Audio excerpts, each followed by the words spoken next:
Hello, my name is Larissa, and today I'm going to be talking about ADHD, what it's like to live with ADHD, and why accessible support should be available to everyone. ADHD is often misunderstood, and the impact of misunderstanding can be profound. Growing up, I knew I felt different from other people, but I didn't always have the words to explain how I felt different and what it was that made me feel different from everyone else. Even simple things from being able to concentrate in class were a struggle. I wasn't hyperactive.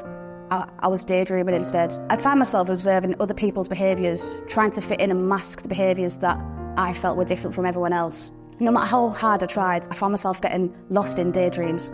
I'd often wonder why I couldn't follow along like everyone else. What was seemingly easy to everyone else seems like a daunting task to me. I'd ask classmates what we were supposed to be doing to avoid talking to the teacher. Every time I asked the teacher, they would say, "Why haven't you been listening? Why aren't you concentrating?" But trust me, I'd been trying. And then I'd go and ask my peers, and they'd say, "Why weren't you listening in class?" And now I'd have to then explain to them, I'm trying. Sometimes they'd give me a half-hearted answer of what we're actually supposed to be doing, which impacted my work altogether. I was trying constantly to prove myself and prove that I could be like everyone around me, but trying so hard became exhausting. Slowly, that mask of being like everyone else slowly started to slip. Nobody wants to be seen as different or weird, so I'd do all I could to try and fit in, or at least look like I'm trying to fit in. Whether it be from teachers, peers, I was constantly told I need to try harder, I'd have potential, I just need to concentrate. I've just got to do these simple steps and I can reach my potential. But trust me, I've been trying to do those things. I started believing I wasn't good enough, even when I was doing my absolute best. In lessons, it often came across that I was either uninterested, or because I was daydreaming, I didn't have an interest in the subject. It wasn't something that I wanted to do, and it seemed like I was avoiding it. But that wasn't the case.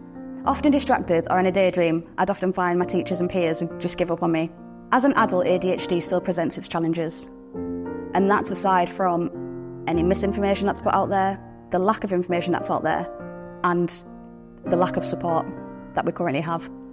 My brain doesn't just do things naturally, such as remembering a pen to go to work or remembering my lunch. Never mind the important things, I forget even just the simplest of things.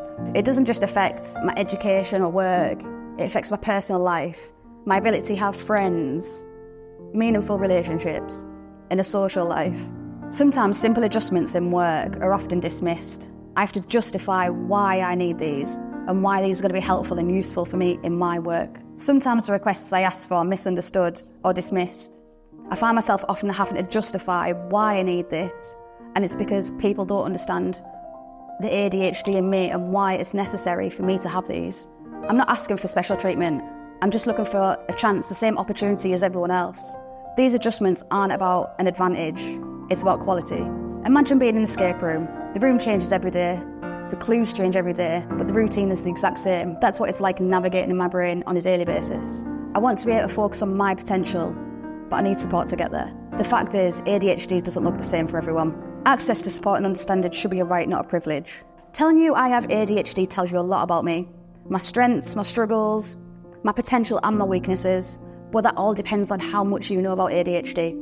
When people take the time to learn about ADHD, especially professionals, it gives people like me a fair chance. And isn't that what everyone deserves? I'm not only speaking for myself, I'm speaking for everyone who experiences ADHD, everyone who struggles and has to fight to prove their worth. I want to show that with support, people with ADHD can thrive. Support shouldn't be a privilege, it's a necessity. It's the foundation that we need so that we can show up as our best selves in work, home, and in life. Thank you for listening. Together, we can change the narrative around ADHD and build a world where understanding and support is accessible to everyone.